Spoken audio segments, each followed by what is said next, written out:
Hello दोस्तों, study mode में आपका स्वागत है। बिहार फॉरेस्ट गार्ड 2019 का ये चौथा चैप्टर है, जिससे हम लोग सतत विकास पढ़ने वाले हैं। सतत विकास के जो जो इम्पोर्टेंट क्वेश्चन है वो हम लोग देखने वाले हैं। तो आइए क्वेश्चन की शुरुआत करते हैं। ये क्वेश्चन नंबर पहला है कि पर्यावरण किससे बनता है। जो पर्यावरण बनता है इसमें से आप देख सकते हैं कि जीवीय घटक और अजैव घटक। जीवीय घटक में पेड़ पौधे, जानवर, हम लोग जैसे इंसान, और अजैव घटक में नाइट्रोजन, ऑक्सीजन, मिट्टी, ये सब जो होता है अजैव घटक पानी हो जाते हैं। तो भू आकृतिक घटक भी होता है, पहाड़, पठार, ये सब जो भी है उपयुक्त में से सभी मिलकर हम लोग का क्या बनाता है, पर्यावरण बनाता है। ठीक, याद रखिएगा। ये देखिए 53 to 55 बीपीएससी जो 2011 में हुआ था प्रीलिम्स एग्जाम में, उसका क्वेश्चन है। ठीक, क्वेश्चन नंबर दूसरा है कि सतत विकास के लिए आवश्यक है।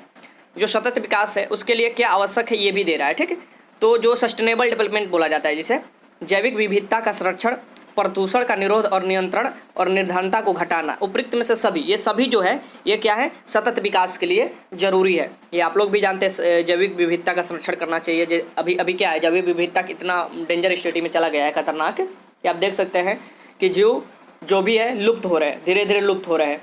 ठीक, तो उसे संरक्षण करना है। प्रदूषण और का निरोध और नियंत्रण, अभी बिहार में आप देख रहे होंगे पॉलीथीन बंद हो चुका है और काफ़ी जगह पर तो छापा भी चल रहा है, अभी बहुत से फाइन भी लगाए जा रहे हैं।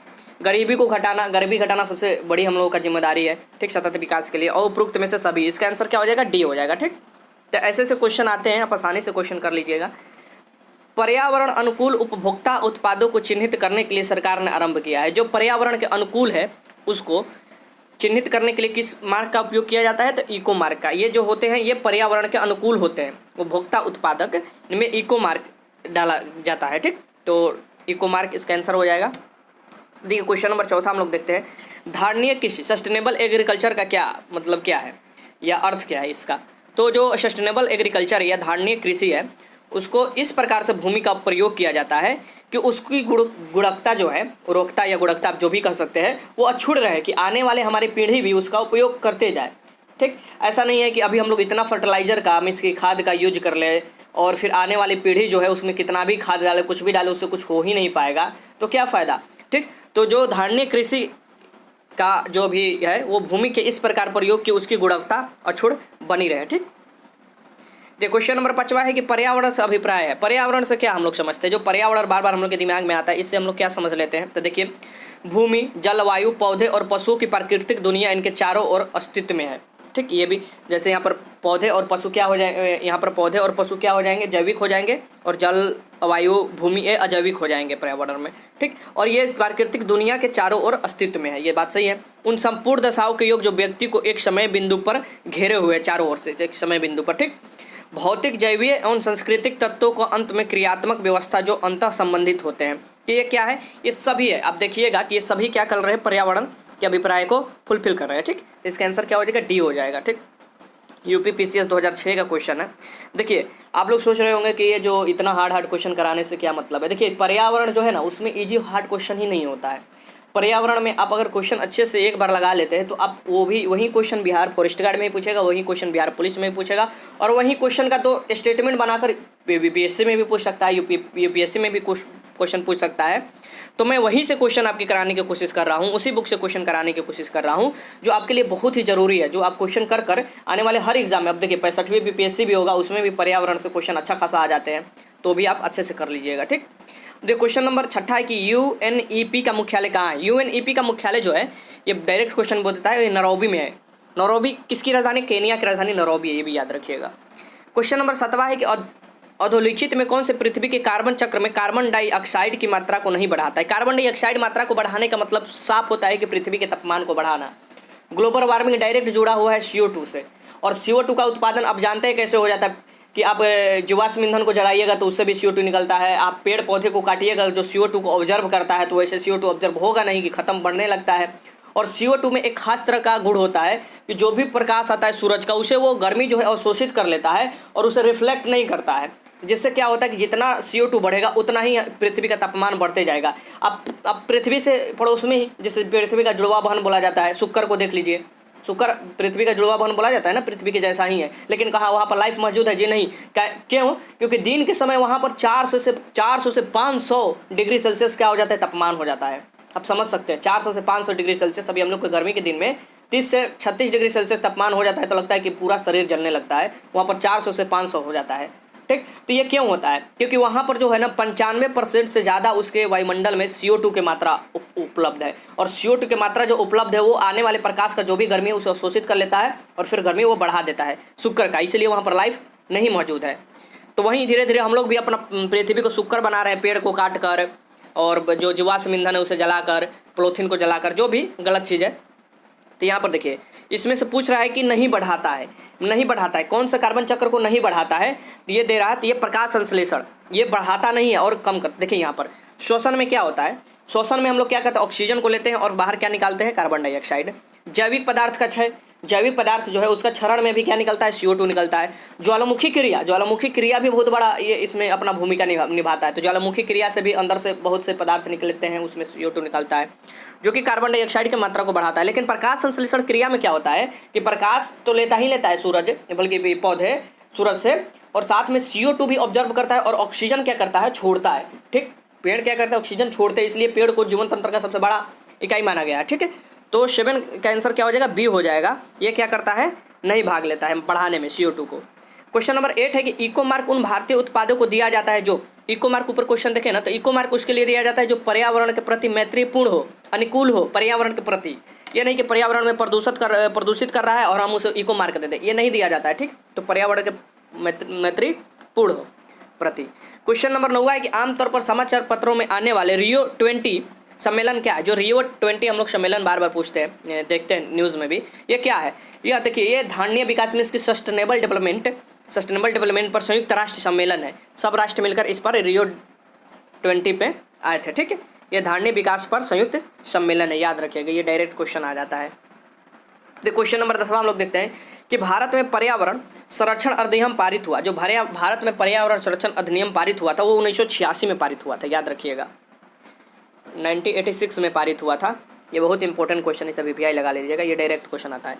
पहला पृथ्वी सम्मेलन कहाँ हुआ था? ये भी बहुत ही महत्वपूर्ण है। जो पहला पृथ्वी सम्मेलन हुआ था रियो डी जेनेरियो में हुआ था। कहाँ हुआ था? रियो डी जेनेरियो में हुआ था। मुझे कोई बताएगा कि रियो डी जेनेरियो कहाँ स्थित है? रियो डी जेनेरियो कहाँ स्थित है? मैं आपको ऑप्शन दे देता हूँ। दक्षिण अफ्रीका में स्थित है, ब्राज़ील में स्थित है, USA में स्थित है, या आप ब्रिटेन बोल सकते हैं, वहाँ स्थित है। मुझे बताइए कि रियो डी जेनेरियो कहाँ स्थित है। ठीक, यहाँ पर ही पृथ्वी शिखर सम्मेलन पहला हुआ था। क्वेश्चन नंबर देखिए 12 है कि निम्नलिखित पर विचार कीजिए। प्रकाश संश्लेषण, श्वसन, जैव पदार्थों का अपचय और ज्वालामुखी क्रियाएं। देखिए ये क्वेश्चन क्या है, ये क्वेश्चन ये दे रहा है कि उपयुक्त में से कौन सी क्रियाएं पृथ्वी के कार्बन चक्र में कार्बन डाइऑक्साइड को जोड़ता है। देखिए कार्बन चक्र में CO2 को जोड़ता है, इसमें पूछ रहा है। और ऊपर वाला मैंने एक और क्वेश्चन कराया था जिसमें बोल रहा था कि भाग नहीं लेता था, उसमें प्रकाश संश्लेषण था।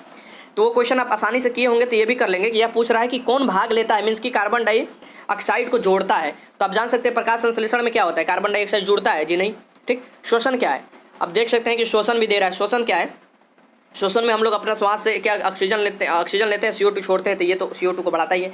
जैव पदार्थों का अपचय ये भी बढ़ाता है, और ज्वालामुखी क्रिया ये भी बढ़ाता है। तो वहीं उलट कर क्वेश्चन दे दिया है। ठीक, तो इसका आंसर क्या हो जाएगा? C हो जाएगा। क्वेश्चन नंबर 13 है कि NEA से अभिप्राय है। NEA से क्या अभिप्राय है? ठीक, तो NEA से जो अभिप्राय है नेशनल इन्वायरमेंट अथॉरिटी, इसका फुल फॉर्म क्या है? National environment authority. ठीक, NEA से इसका मुख्य अभिप्राय है। क्वेश्चन नंबर 14 है कि धारणीय विकास, जिसे धारणीय विकास किसके उपयोग के संदर्भ में अंतः पीढ़ीगत संवेदनशीलता का विषय है। देखिए धारणीय विकास होता क्या है, मीन्स आप पहले जान लीजिए सस्टेनेबल डेवलपमेंट होता क्या है। ठीक, देखिए जैसे कि हम लोग अपने कोई भी चीज़ का इस तरह उपयोग करें कि आने वाली पीढ़ी भी उसका अच्छे से उपयोग कर पाए। ठीक, ये नहीं कि अभी हम खेत के में खूब खाद छिड़क रहे हैं, खूब पेड़ काट रहे हैं, लेकिन हमारे आने वाली पीढ़ी को तो बर्दाश्त करना पड़ेगा ना। जो हमारे गए पीढ़ी ने किया वो हम लोग को बर्दाश्त करना पड़ रहा है, और हम लोग भी ऐसे करने लगे तो आने वाली पीढ़ी भी सस्टेन नहीं कर पाएगी। इसलिए सस्टेनेबल डेवलपमेंट का ये बहुत बड़ा एक सम्मेलन बनाया गया था। अंतर पीढ़ीगत संवेदनशीलता का विषय है कौन? धारणीय विकास का। तो ये जब सबसे जो संवेदनशीलता का विषय है वो है प्राकृतिक संसाधन। जो प्राकृतिक संसाधन है उसका इस तरह से उपयोग किया जाए या इस तरह से उसे खर्च किया जाए कि आने वाले हमारे जो भी पीढ़ी है वो भी सस्टेन कर पाए। ठीक, 14 का आंसर क्या हो जाएगा? A हो जाएगा। ठीक है, क्वेश्चन नंबर 15 है कि निम्नलिखित में कौन से कौन सा जैसे पृथ्वी पर ग्रह पर कार्बन चक्र में कार्बन डाइऑक्साइड को योगदान करता है। फिर वैसे ही क्वेश्चन आ गया कि कार्बन डाइऑक्साइड पर कौन योगदान करता है, और ऐसे बार बार क्वेश्चन आते हैं। ऐसे ही क्वेश्चन मैं आपको यूपीएससी से भी आया है क्वेश्चन, मैं वो कराने की कोशिश करूंगा वो, ठीक।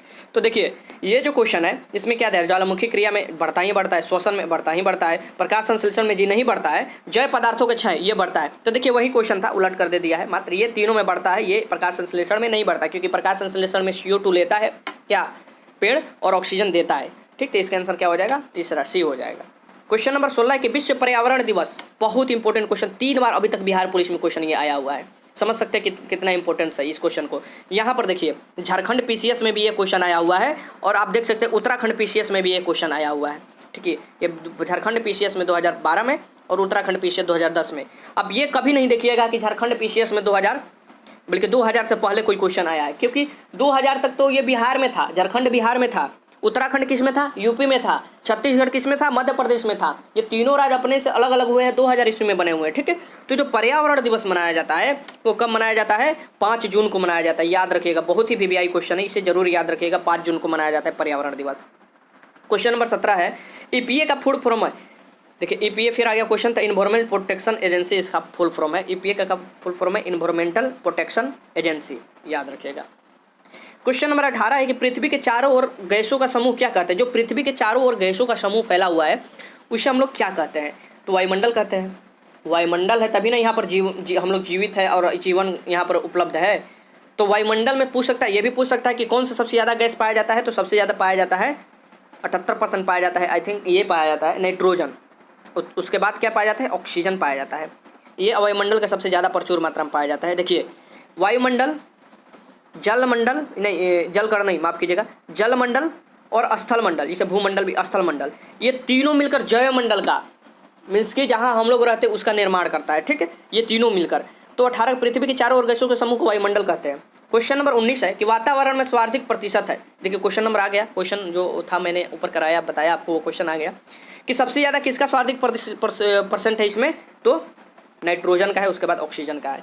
अगर आपको पूरा यूनिवर्स में पूछता है कि किसका सबसे ज़्यादा आता है, तो पूरे यूनिवर्स में सबसे ज़्यादा किसका आता है, हाइड्रोजन का आता है, और फिर हीलियम का आता है, ठीक, पूरे यूनिवर्स में। माफ़ कीजिएगा, मैं एक क्वेश्चन आप लोगों को कराया था कि समानता गुब्बारे में कौन सा गैस भरी जाती है, तो मैं जल्दीबाजी में क्वेश्चन वो करा दिया था, उसमें हम हाइड्रोजन लगा दिए थे।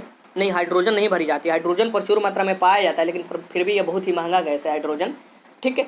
ये हमारे यूनिवर्स में प्रचुर मात्रा में पाया जाता है, सूरज में प्रचुर मात्रा में पाया जाता है, हर तारे में प्रचुर मात्रा में पाया जाता है, क्योंकि तारे का जो ऊर्जा का स्रोत होता है हाइड्रोजन ही होता है, जिसके 4 नाभिक हीलियम के 1 नाभिक बनाते हैं, जिसमें ऊर्जा निकलते हैं, ठीक है। लेकिन हाइड्रोजन को समानता नहीं भरा जाता है गुब्बारा में, हाइड्रोजन को जो हीलियम को भरा जाता है गुब्बारा में, ठीक, क्योंकि वो हल्का गैस है, और हीलियम को भरा जाता है गुब्बारा में, ये याद रखिएगा। मैं क्वेश्चन आई थिंक 2-3 दिन पहले कराया था, कमेंट आया था, मैं कमेंट में नहीं जवाब दे पाया था, मैं कमेंट भी सुधार कर दूंगा, ठीक, याद रखिएगा। फिर से मैं ये बता देता हूँ आपको कि गुब्बारे में जो भरा जाता है सामान्यतः वो हीलियम भरा जाता है, ठीक है, तो उसके लिए मुझे माफ़ कीजिएगा।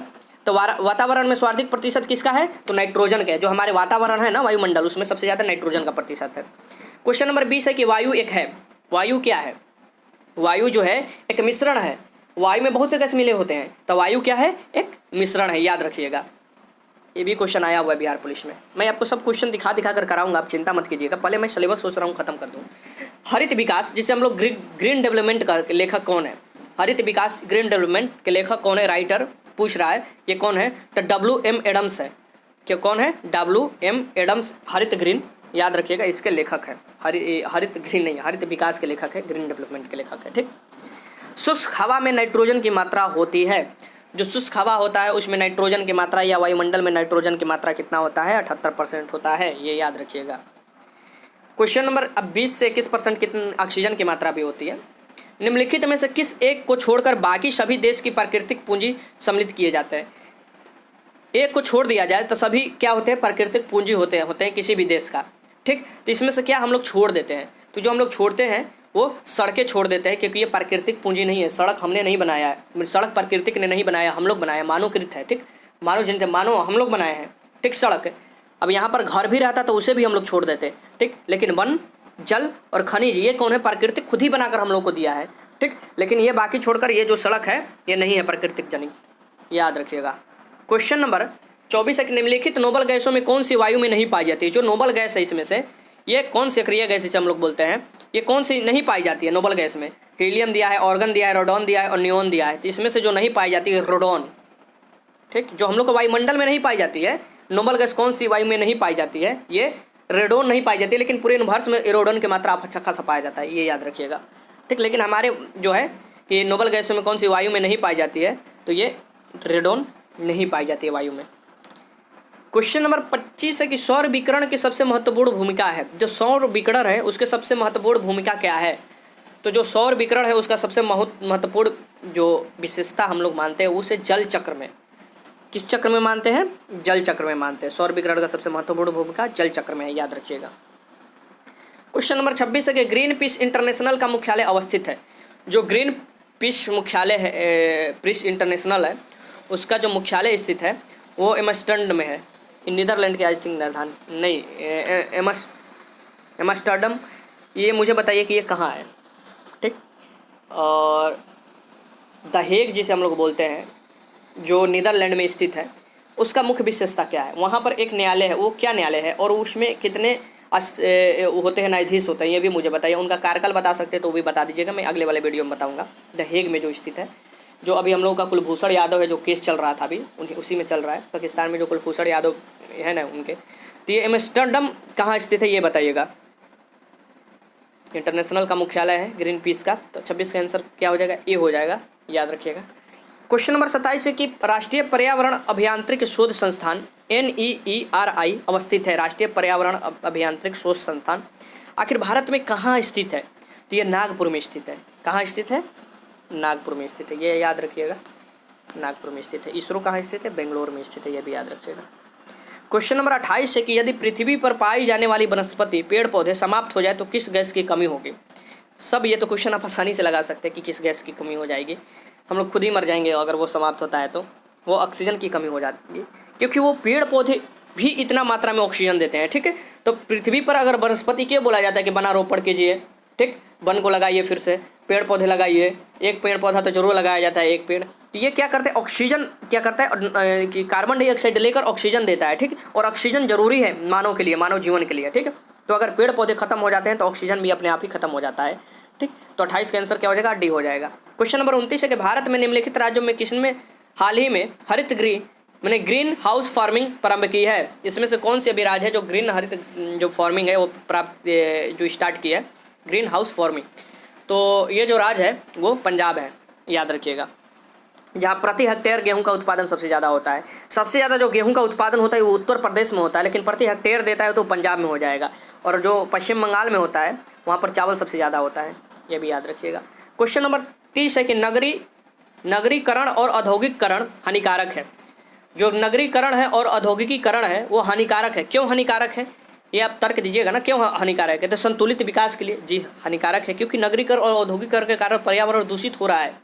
कोयला, बहुत से ऐसे जीवाश्म ईंधन जलाए जा रहे हैं ऊर्जा के लिए, ठीक। और उसका जो पानी, गंदा पानी होता है वो हमारे रिवर को भी प्रदूषित कर रहा है, नीचे जो ग्राउंड वाटर है उसे भी प्रदूषित कर रहा है। पर्यावरण और पारिस्थितिकी के लिए भी खराब है, जैव विविधता के संरक्षण के लिए खराब है। तो उपयुक्त में से सभी के लिए क्या है? औद्योगिकीकरण और नगरीकरण बुरा माना जाता है, ठीक। तो उपयुक्त में से सभी हो जाएगा, आंसर डी हो जाएगा इसका 30 का। क्वेश्चन नंबर 31 है कि पर्यावरण संरक्षण के लिए ग्रीन आर्मी ने किसने प्रारंभ की है?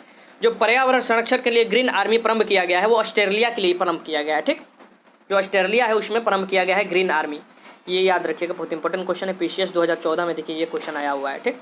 अब देखिए सुनामी की उत्पत्ति किसके द्वारा होती है? जो हम लोग बार बार सुनामी सुनते हैं वो किसके द्वारा होती है? तो समुद्र के भीतर होने वाले भूकंप जो होते हैं उसके द्वारा ही सुनामी लहरें उत्पन्न होती है। और जो भी है पानी आता है कोस्ट के पास बहुत ऊंचे लहरों में, वो पूरा बर्बाद कर रख देता है। सबसे ज़्यादा इससे जो प्रभावित होता है वो जापान होता है, ठीक। और जापान से ही दिया, जापान का ही नाम है, सुनामी जो दिया गया है वो जापानी नाम है, ठीक, याद रखिएगा। तो ये क्वेश्चन था, आई थिंक 32 क्वेश्चन मैंने आपको कराया। क्वेश्चन कैसा लगा जरूर बताइएगा। और अभी आने वाले समय में और क्वेश्चन की मात्रा बढ़ती जाएगी। 10 चैप्टर हम लोग करेंगे इन्वायरमेंट से और पर्यावरण परिस्थिति की जो भी है इसमें से, और आपको आसानी से इससे आप क्वेश्चन कर लेंगे, ठीक। तो क्वेश्चन को साथ में लगाते चलिए। कोई क्वेश्चन में डाउट है तो कमेंट बॉक्स में बताइए। वीडियो को देखने के लिए आपका बहुत बहुत धन्यवाद।